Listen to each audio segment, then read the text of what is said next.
नमस्कार। अपना प्रदेश उत्तर प्रदेश देख रहे हैं आप। आपके साथ मैं हूं खुशबू पांडे। बुलेटिन की शुरुआत करेंगे बड़ी और अहम जानकारी के साथ करेंगे। बड़ी जानकारी लखनऊ से मिल रही है, उसे आपको रूबरू कराएंगे। सीएम योगी की अध्यक्षता में आज कैबिनेट की बड़ी बैठक होगी। बैठक में कई प्रस्ताव पर मुहर लगने की संभावना है। तो शाम 4 बजे लोक भवन में ये बड़ी बैठक होगी। इस वक्त की बड़ी जानकारी, नोडल संपत्ति प्रबंधन अध्यादेश को यहां पर मंजूरी मिल सकती है। द साबरमती रिपोर्ट फिल्म को टैक्स फ्री का प्रस्ताव भी पास हो सकता है। नई पीपीपी नीति पर भी कैबिनेट में चर्चा हो सकती है। लखनऊ से ये बड़ी जानकारी आपको दे रहे हैं। मुख्यमंत्री आज कैबिनेट बैठक की अध्यक्षता करेंगे। बैठक में कई प्रस्ताव पर मंजूरी मिलने की संभावनाएं जताई जा रही है। शाम 4 बजे ये बड़ी बैठक होगी। नजूल संपत्ति प्रबंधन अध्यादेश को मंजूरी मिल सकती है। तो द साबरमती रिपोर्ट फिल्म को भी प्रस्ताव इसमें पास हो सकता है टैक्स फ्री को लेकर के। तो बताते चले आपको कि नई पीपीपी नीति पर भी कैबिनेट में चर्चा संभव है।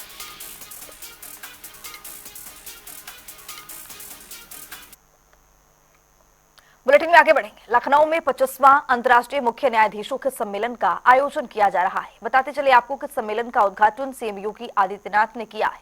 इस दौरान उनके साथ डिप्टी सीएम ब्रजेश पाठक भी मौके पर मौजूद रहे।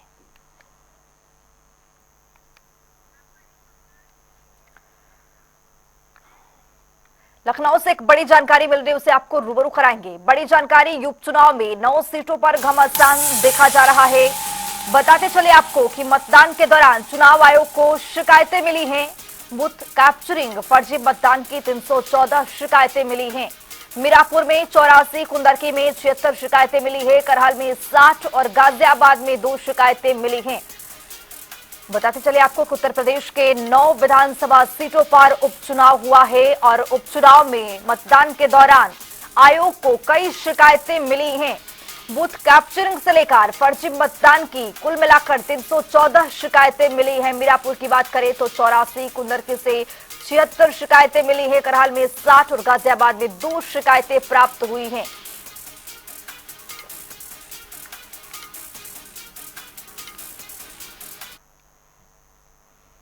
लखनऊ से एक और बड़ी जानकारी मिल रही है, उसे भी आपको रूबरू कराएंगे। बड़ी जानकारी, मीरापुर के 52 बूथों पर रीपोलिंग कराने की मांग की जा रही है। बड़ी खबर, मीरापुर के 52 बूथों पर रीपोलिंग कराने की मांग समाजवादी पार्टी की ओर से की जा रही है। समाजवादी पार्टी ने चुनाव आयोग से मांग भी कर लिया है।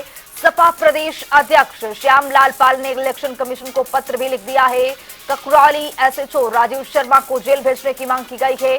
कई पुलिस कर्मियों को सस्पेंड करने की भी मांग की गई है इस पत्र के जरिए। बताते चले आपको कि जिस तरह से चुनाव के दौरान, वोटिंग के दौरान जिस तरह से झड़प देखा गया था, बात करें सिसमाऊ, करहल, मीरापुर की इन सभी सीटों पर देखा गया था कि किस तरह से पुलिस और जनता के बीच में झड़प की खबरें सामने आई थी। सपा की बात करें या बीजेपी की बात करें, दोनों पार्टियों की ओर से लगातार इलेक्शन कमीशन को पत्र लिखा गया, मांग की गई और अब ये जो मामला है वो आगे धार देता हुआ दिख रहा है। सपा प्रदेश अध्यक्ष श्यामलाल पाल ने इलेक्शन कमीशन को पत्र लिख दिया है। ककरौली एसएचओ राजीव शर्मा को जेल भेजने की मांग कर दी है।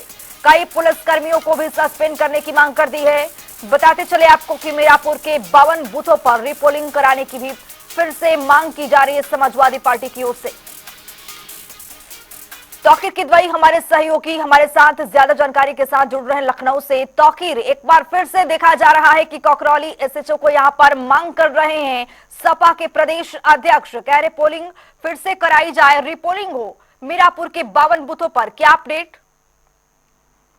देखिए, ये इलेक्शन कमीशन को लेटर लिखा गया है समाजवादी पार्टी के प्रदेश अध्यक्ष श्यामलाल पाल की तरफ से। और इस तरह की शिकायतें जिस दिन पोलिंग हो रही थी 20 नवंबर को, उस दिन भी समाजवादी पार्टी की तरफ से कई शिकायतें की गई थी। करीब 80 शिकायतें सिर्फ कुंदरकी और मीरापुर और इसके अलावा कटहरी जैसी जगहों को लेकर की गई थी। और सबसे बड़ी बात यह भी है कि करीब 7 ऐसी शिकायतें थी जिनको संज्ञान में लिया गया था और 5 पुलिसकर्मी सस्पेंड किए गए थे। इसके बाद एक बड़ा मुद्दा राजनीति का उत्तर प्रदेश में छिड़ गया है कि क्या चुनाव निष्पक्ष नहीं हुए या निष्पक्ष नहीं होने दिए जा रहे थे। समाजवादी पार्टी के राष्ट्रीय अध्यक्ष अखिलेश यादव ने भी उसी दिन एक प्रेस वार्ता भी की थी और करीब 15 ऐसे वीडियो थे जो जारी किए थे और बताया था कि देखिए वहां पर धांधली हो रही है, खासकर मुस्लिम बाहुल इलाकों में। इसी मामले को लेकर इलेक्शन कमीशन ने लेटर लिखा है और ये वो क्षेत्र है ककरौली जहां पर एसएचओ का जो वीडियो आया था राजीव शर्मा का, जो हाथ में पिस्टल लेके महिलाओं की तरफ जा रहे थे, इसी वीडियो को समाजवादी पार्टी की तरफ से ट्वीट भी किया गया था और कहा गया था कि एक तरफ महिलाओं के हाथ में वोटर की पर्ची है और दूसरी तरफ एसएचओ हाथ में पिस्टल लेकर उन महिलाओं को धमका रहे हैं। इसी इलाके में यानी ककरौली इलाके में ही पोलिंग के दिन हिंसा भी हुई थी, पुलिस के साथ झड़प भी हुई थी, पत्थरबाजी हुई थी और पुलिस ने हल्का बल प्रयोग भी किया था। तो कि ये पूरा जो मामला है वो किस तरफ जाता हुआ, क्योंकि एक तरफ बीजेपी भी सिस्माओं को लेकर लेटर लिखती है, पत्र लिखती है इलेक्शन कमीशन को, और एक तरफ सपा की ओर से पूरा इस मामले को, मसले को गंभीर तरीके से उठाता हुआ ये दोनों पार्टियों की ओर से देखा जा रहा है। ये पूरा मसला जो है वो किस ओर जाता हुआ दिख रहा है? अब देखिए, इलेक्शन कमीशन ने उस एरिया के जो दरोगा थे यानी कि एसआई थे, सब इंस्पेक्टर थे, उन पर कार्रवाई की है। यानी कि अगर इलेक्शन कमीशन इन मांगों को पूरा नहीं करता है, यहाँ पर रीपोल अगर नहीं कराता है, तो जाहिर सी बात है कि ये मामला कोर्ट में जाएगा और कोर्ट में इस बात की पैरवी समाजवादी पार्टी करेगी कि जब उन इलाकों से शिकायतें थी तभी इलेक्शन कमीशन ने कार्रवाई की थी, यानी कि वहां पर मतदान निष्पक्ष नहीं हो रहा था और इसके सबूत इलेक्शन कमीशन के पास ही भेजे गए थे और इलेक्शन कमीशन ने इस पर कार्रवाई की थी। यानी कि इस पर मुहर भी इलेक्शन कमीशन ने लगा दी है एक तरीके से कार्रवाई करके कि वहां पर मतदान निष्पक्ष नहीं हो रहा था, लोगों को रोके जाने की जो खबरें थी वो सही थी। वरना क्या जरूरत थी आपको इलेक्शन के दिन दोपहर में समाजवादी पार्टी की शिकायत के बाद तुरंत ऐसे दरोगाओं को यानी कि सब इंस्पेक्टरों को हटाने की जल्दबाजी क्यों की गई थी? जाहिर तौर पर अगर आपको शिकायतें गंभीरता से आपने लिया था तभी आपने ऐसे एसआई जो है सब इंस्पेक्टर उन पर कार्रवाई की थी। तो हाईकोर्ट में भी इस तरह का मामला जा सकता है अगर इलेक्शन कमीशन यहाँ पर रिपोर्ट नहीं कराता है। तो आखिर जिस तरह से सपा प्रमुख की ओर से बार बार बयान निकलकर के सामने आ रहा था, सपा के कई बड़े दिग्गज नेता भी सामने आके ये कह रहे थे कि पारदर्शिता तरीके से, सुचारू तरीके से ये चलनी चाहिए वोटिंग, लेकिन आखिरकार ये जो मसला है वो फंसता हुआ पूरी तरह से दिख रहा है। इस पर आगे कार्रवाई किस तरह की होगी, क्या कुछ कदम रहेगा? देखिए, जो वोट परसेंटेज है वो करीब 50% के आसपास रहा है, चाहे वो कुंदरकी हो, चाहे वो फूलपुर हो और या फिर मीरापुर हो, जो ऐसे इलाके जहां पर कहा जा रहा था कि लोगों को वोट डालने से रोका गया। सबसे बड़ी बात है कि वोट परसेंटेज सबसे कम उन 2 विधानसभा सीटों पर रही जहां कोई कंट्रोवर्सी नहीं है और खास तो सिर्फ पोलिंग के ना तो आरोप लगाए गए ना प्रत्यारोप समाजवादी पार्टी की तरफ से लगाए गए ना भाजपा की तरफ से। यानी कि खैर और गाजियाबाद तो ऐसी विधानसभा सीटें हैं जहां पर किसी भी तरह का कोई आरोप प्रत्यारोप नहीं था। लेकिन सबसे बड़ी बात यह है कि इन दोनों जगहों का वोट परसेंटेज सबसे कम रहा है, जबकि जिन जगहों को लेके कंट्रोवर्सी हुई है वहां पर सबसे ज्यादा वोट परसेंटेज पोल हुआ है। और एक तरफ समाजवादी पार्टी के नेता ये भी कह रहे हैं कि इन सीटों पर उनकी जीत भी निश्चित है। अब 23 नवंबर को जब नतीजे आएंगे, अगर इन सीटों पर समाजवादी पार्टी जीत दर्ज करती है तो फिर इनकी मांग आगे कैसे रहेगी? क्या फिर भी ये रीपोल की मांग करेंगे? ये एक बड़ा सवाल है। अब मुझे लगता है कि शायद समाजवादी पार्टी थोड़ी जल्दबाजी कर रही है, उसे चुनाव के नतीजों तक का इंतजार करना चाहिए और देखना चाहिए कि जो वोट परसेंटेज पोल हुआ है वो किसके तरफ हुआ है, कौन सी पार्टी को लोगों ने समर्थन दिया है, क्योंकि 50% वोट तो पोल हुआ ही है। बिल्कुल, बहुत शुक्रिया तौकीर तमाम जानकारी साझा करने के लिए।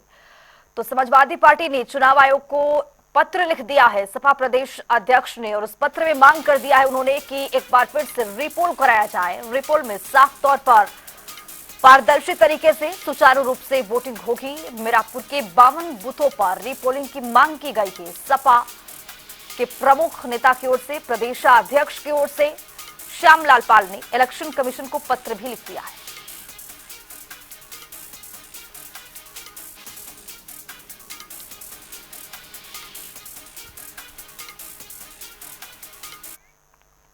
तो उत्तर प्रदेश के मुखिया योगी आदित्यनाथ 25वां अंतर्राष्ट्रीय मुख्य न्यायाधीश का सम्मेलन में शामिल हो रहे हैं, वहां पर संबोधन दे रहे हैं अपना। सुनिए क्या कुछ कह रहे हैं। Excellency miss Katalin Novak, ex president Hungary,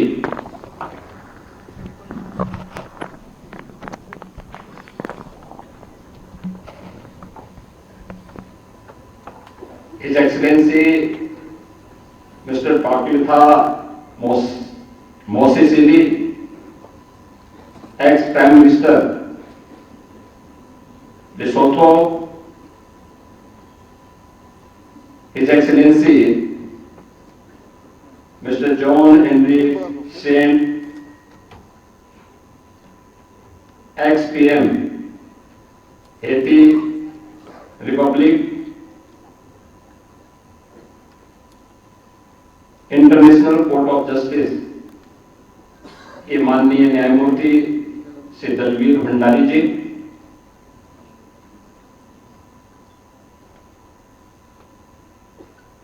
CMS के संस्थापक निदेशक डॉक्टर भारती गांधी जी,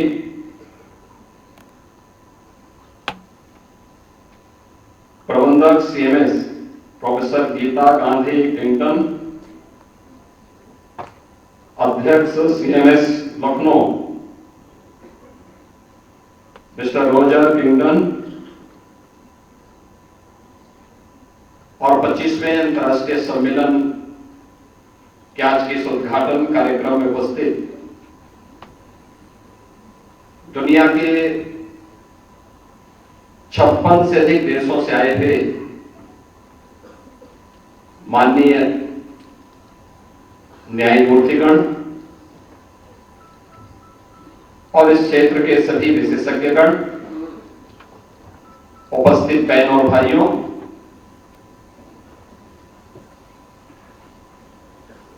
भारत के सबसे बड़ी आबादी के राज्य उत्तर प्रदेश के इस 25वें सम्मेलन के उद्घाटन कार्यक्रम के अवसर पर मैं आप सभी का उत्तर प्रदेश शासन और उत्तर प्रदेश की नागरिकों की ओर से हृदय से स्वागत करता हूं, अभिनंदन करता हूं।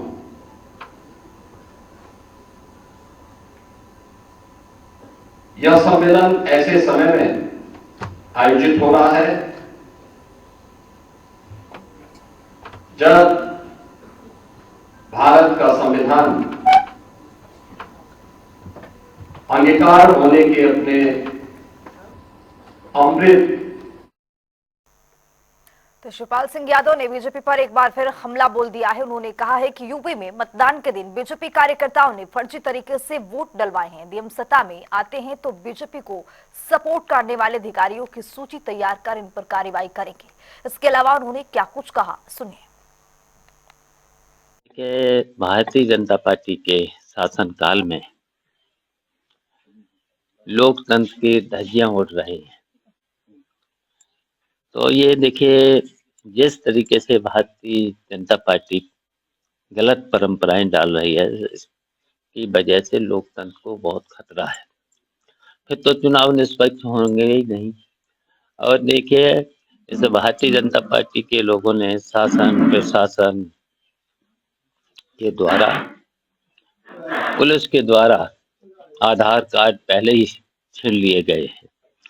फिर उसके बाद बूथों पर कब्जा किया है, कब्जा करके वोट डलवाए हैं। फिर भी समाजवादी पार्टी और इंडिया गठबंधन ने मुकाबला किया है और कई सीटें हम उसके बावजूद भी जीतेंगे। अब टक्कर तो हर जगह है, लेकिन हम लोग समाजवादी पार्टी के लोग 5-6 सीटों पर जरूर जीतेंगे।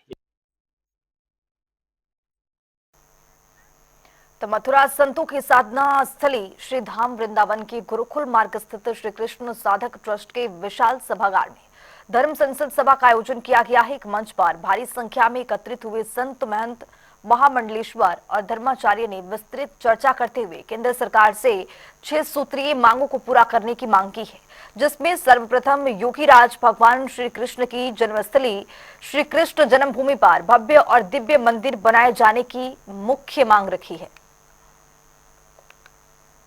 प्राथमिक 3 मुद्दे रहे हैं, जिनमें से प्रथम रहा है श्री कृष्ण को अपने मूल गर्भगृह में स्थापित करना और ज्ञान वापी को ध्वस्त करना। दूसरा मुद्दा है गौ माता को राष्ट्रीय माता का दर्जा देना और तीसरा मुद्दा है धर्म संसद की स्थापना करके और वक्फ बोर्ड को खत्म करना। तो इसकी समाप्ति के लिए आज हमने जो कार्य किया है, ये यहाँ पे आज हम जो प्रस्ताव अपना प्रस्तुत करेंगे, उसको बाद में कुंभ में ले जाया जाएगा। विवादित ढांचा जिसको ईदगाह मस्जिद कहते हैं, वहाँ पर नमाज को पूर्ण प्रबंध करने के लिए प्रस्ताव पास किया गया है। सभी संत समाज ने उस प्रस्ताव को ध्वनिमत से पारित किया है। दूसरा प्रस्ताव ये है कि जनसंख्या नियंत्रण कानून आना चाहिए, क्योंकि ये बेधर्मी 12-12 बच्चे पैदा करके देश में गंदगी फैला रहे हैं। तो इस पर सभी संत भगवान ने हाथ उठाकर ध्वनिमत से प्रस्ताव को पास कर दिया है। तीसरा प्रस्ताव ये है कि मानसरोवर यात्रा को पुनः चालू किया जाए। चौथा प्रस्ताव, ब्रज भूमि में संपूर्ण 84 कोष में कहीं भी मांस, मदिरा, शराब, अंडा नहीं बिकेगा। इस प्रस्ताव को सभी संत भगवान ने हाथ उठाकर पास किया है। सभी सनातन हिंदू यहाँ विराजमान है और इन प्रस्तावों को केंद्र सरकार के पास भेजा जाएगा और सरकार से आग्रह किया जाएगा कि इन प्रस्तावों को पास किया जाए। तो क्या लगता है कब तक भगवान श्री कृष्ण की जन्मभूमि मुक्त नजर आएगी? देखिए, माननीय न्यायालय में केस चल रहा है और सभी सनातन हिंदुओं को विश्वास है कि बहुत जल्द जो तलवार के दम पे जो मस्जिद बनाई गई थी वो कलम की ताकत से जल्दी हटेगी। लखनऊ से एक और बड़ी जानकारी मिल रही है, उससे भी आपको रूबरू कराएंगे। बड़ी जानकारी, उत्तर प्रदेश के प्राइमरी स्कूल अब आधुनिक होंगे। इस वक्त की बड़ी खबर, 65,000 विद्यालयों का चयन किया गया है जो प्राइमरी से आधुनिक किए जाएंगे। 5 साल में आदर्श विद्यालय के रूप में किया जाएगा। विकसित बच्चों को बेहतर शैक्षिक वातावरण भी देने का भरपूर यहाँ पर प्रयास किया जाएगा। राष्ट्रीय शिक्षा नीति 2020 के तहत ये काम किया जाएगा। तो प्रदेश के प्राइमरी जो स्कूल हैं वो आपको बताते चले कि अब आधुनिक होंगे। 65,000 विद्यालयों का चयन होगा। 5 साल में आदर्श विद्यालय के रूप में विकसित किया जाएगा ताकि जो बच्चों का भविष्य है वो उज्जवल हो सके, बेहतर से बेहतर शिक्षा उन्हें मुहैया कराया जा सके।